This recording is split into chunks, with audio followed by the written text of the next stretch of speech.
Chers amis Shalom, aujourd'hui je voudrais vous demander une question que beaucoup demandent. Est-ce qu'aujourd'hui, dans notre exil, oui nous sommes dans les 3 semaines, l'exil ça veut dire normalement l'obscurité. Est-ce qu'on a la possibilité de voir Hachem? Est-ce que de nos yeux nous avons la possibilité de recevoir un SMS d'Hachem? Cette question est importante et David le roi va y répondre.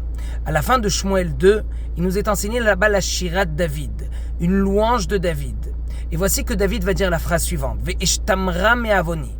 S'il te plaît Hachem, protège-moi de ma faute. De quelle faute David parle? Le Imré Emet nous explique quelque chose de très important. En fait, il faut savoir que toute personne qui arrive dans ce monde-ci, il doit arranger quelque chose.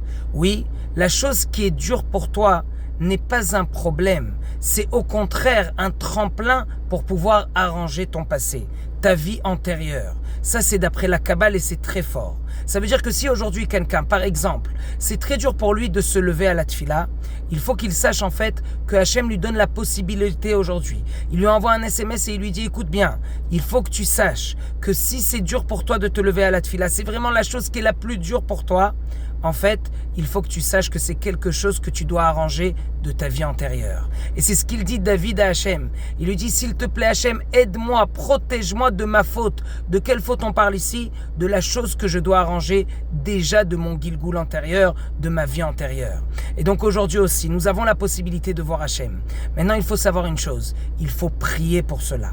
Voici que David a prié. Il ne faut pas juste dire: ah ok, je sais maintenant que je dois essayer d'arranger ça. Non, parce que d'un autre côté, le Yetzer Hara va être très fort.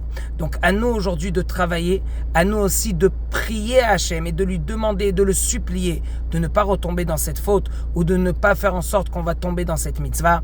Et Bezrat Hachem, priez que grâce à cela vienne le Mashiach. Que des bonnes choses et que des bonnes nouvelles.